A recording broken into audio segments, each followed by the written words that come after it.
अस्सलामुअलैकुम क्लास। आज जो हमारा टॉपिक है वो है temperature coefficient for a resistance with Wheatstone bridge. ठीक है, व्हीटस्टोन ब्रिज मेथड आपको पता है कि इसमें आपके पास 4 रेजिस्टेंस यूज होते हैं और एक आपके पास सर्किट डायग्राम यूज होती है। आप इससे पहले भी बहुत से एक्सपेरिमेंट आप इससे पहले भी एक्सपेरिमेंट कर चुके हैं और ये आप यूज करते थे अननोन रेजिस्टेंस को फाइंड करने के लिए। अब उसी नॉन रेजिस्टेंस को फाइंड करते हुए हमने साथ टेम्परेचर कोएफिशिएंट भी फाइंड करना है।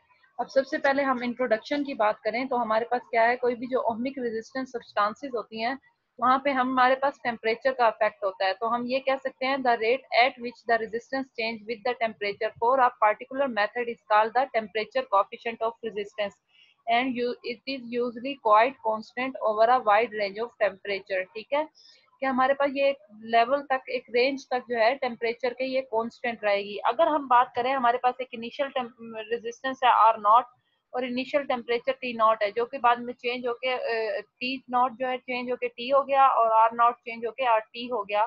तो अगर हम इसकी बात करें तो हमारे पास जो टेम्परेचर कोएफिशिएंट ऑफ रेजिस्टेंस है किसी भी रेजिस्टर के लिए वो अल्फा से रिप्रेजेंट होगा और उसको हम लिखेंगे alpha is equal to r t minus r not over r not into t minus t not. The slope of r versus t divided by r not असल में हो जाएगा। तो यहाँ पे अगर हम देखें तो ये जो अल्फा हमारे पास है ये हमारे पास change in resistance per unit change of temperature है और इसका जो यूनिट है वो हमारे पास पर डिग्री सेंटी है और इसकी अल्फा की जो कॉपर के लिए वैल्यू होती है वो है 3.93 मल्टीप्लाई बाय 10⁻³ पर डिग्री। ठीक है, अब अगर हम यहाँ बात करें कि हमने जो असल में क्या करना है कि जो हमारे पास व्हीटस्टोन ब्रिज है वहां से हमने इसके टेम्परेचर कोएफिशिएंट को फाइंड करना है। टेम्परेचर कोएफिशिएंट को इसलिए फाइंड करते हैं कि हमारे पास कोई भी वायर या कोई भी चीज जो है वो हमारे पास कितनी रेजिस्टेंस, कितना टेम्परेचर बर्दाश्त कर सकती है। ये ना हो ना कि आप किसी चीज को, वायर को इस्तेमाल कर रहे हो इलेक्ट्रिसिटी वगैरह के लिए, लेकिन पता चले कि उसका टेम्परेचर कोएफिशिएंट वो बर्दाश्त ही नहीं कर सकता था और आप पीछे से जैसे करंट देते हैं तो वो वोल्टेज पे पिघल जाएगी, क्योंकि हर मटेरियल की अपनी क्वालिटी होती है।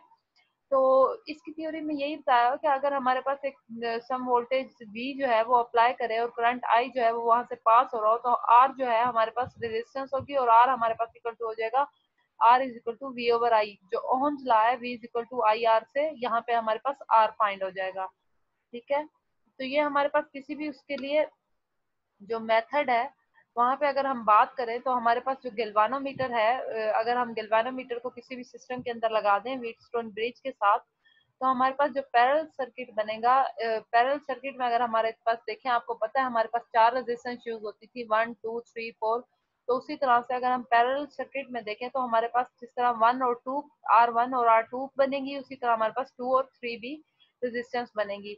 तो इनको देखते हुए अगर हम डिफरेंस करें, ये आप बीच में आपको रीड कीजिएगा, तो अगर हम, मैं डायरेक्ट आपको कैलकुलेशंस बता रही हूँ कि अगर हम डिफरेंस करें तो हमारे पास R1 जो है वो, R1 और R जो है वो किस तरह से आएगा, I1 into x is equal to I2 R1। ठीक है, और उसके बाद हमारे पास आ जाएगा I1 into x is equal to I2 R2, यानी हमारे पास जो रेजिस्टेंस है, अननोन रेजिस्टेंस है, उसमें से जो करंट पास हो रहा है वो इक्वल टू है I2 R1 के। नंबर 2 इक्वेशन हमारे पास यही बन रही है कि I1 R is equal to I2 R2 के जो हमारे पास I1 से जो रेजिस्टेंस पास हो रही है उसकी जो वैल्यू है वो हमारे पास I2 R2 के इक्वल है।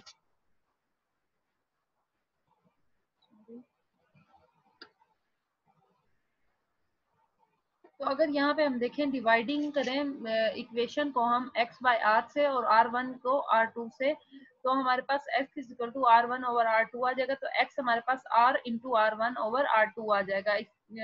जब इसी तरह से हम दोबारा से देखें और हम फिर से रेजिस्टेंस को फाइंड करने के लिए और अननोन रेजिस्टेंस को हम x से डिनोट करें तो x ओवर R हमारे पास इक्वल टू आ जाएगा AC over CB is equal to L1 over L2। अब L1 और L2 जो है ये डिस्टेंस है हमारे पास व्हीटस्टोन ब्रिज के दौरान। ठीक है, तो अगर हम यहाँ फाइंड करें तो x हमारे पास आ जाएगा x is equal to R into L1 over L2 के इक्वल आ जाएगा। तो ये हमारे पास व्हीटस्टोन ब्रिज की जो एक्सपेरिमेंट है उसमें हमारे पास जो ऑपरेटर्स में हमारे पास चीजें यूज होंगी वो क्या हो जाएंगी, गैल्वेनोमीटर होगा, वेरिएबल रेजिस्टेंस होगा, वेरिएबल रेजिस्टेंस बॉक्स होगा, हॉट प्लेट होंगी, कैलोरीमीटर वेसल होगा। ठीक है, टेस्ट कॉइल ऑफ वायर होगी, थर्मोमीटर होगा और जो टेस्ट कॉइल ऑफ वायर होगी वो आपके पास क्या होगी, कॉपर वायर होगी। अब प्रोसीजर ये है कि अगर हम हुक करें इसको नॉन रेजिस्टेंस एक्स के लिए किसी भी कॉपर वायर को फिलेमेंट के साथ, तो हमारे पास जो पानी की डीआयोनाइजेशन है वो आर जी को रिप्रेजेंट करेगी, और आर जी हमारे पास रेजिस्टेंस बॉक्स आर में से हम लोग फाइंड कर सकते हैं जो हमारे पास गैल्वेनोमीटर की रेजिस्टेंस है। तो अगर हम यहाँ देखें तो हम स्टार्ट करेंगे कि हमारे पास जो जोकी है उसको हम जो बीटस्टोन ब्रिज है उसकी वायर के साथ स्लाइड्स करते जाएंगे, तो हमारे पास L1 और L2 की वैल्यू आती जाएगी जैसे जैसे हम आर को चेंज करेंगे उसके साथ। अगर हम यहाँ नोट करें तो हमारे पास डिफ्लेक्शन जो है गैल्वानोमीटर की स्केल की, वो एक तो देखेंगे यहाँ पे गौर से, और दूसरा हमारे पास जो कि है उसको उस वक्त स्लाइड नहीं करेंगे जब वो बिल्कुल व्हीटस्टोन ब्रिज के उसके लकड़ी के साथ टच हो रही हो। उसको थोड़ा सा वायर को देखना है कि वो थोड़ा सा उससे ऊपर बंधी हुई हो, उसमें एक तकरीबन उंगली जितना डिफरेंस हो, छोटी उंगली जितना, ठीक है। यानी वो टच ना हो रही हो, बस इस चीज का ध्यान रखना है।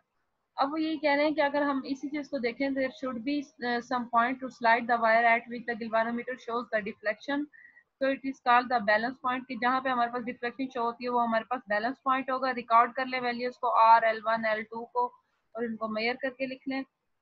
रिपीट करना है ये एक्सपेरिमेंट तकरीबन एटलीस्ट 8 डिफरेंट टेम्परेचर्स के लिए, ठीक है, जो हमारे पास रूम टेम्परेचर पे 95 डिग्री सेंट तक भी आ जाएगा। उसके बाद हमने टेम्परेचर को देखना है गैल्वेनोमीटर डिफ्लेक्शन से, विद इन द डिफ्लेक्शन से L1 R L1 L2 and T के लिए। अगर हम इसका एनालिसिस करें और रिजल्ट लिखें तो हम प्लॉट करेंगे graph between ohm and temperature, और हम एक्सप्लोर करेंगे कर्व जो है 0 डिग्री से ऑनवर्ड।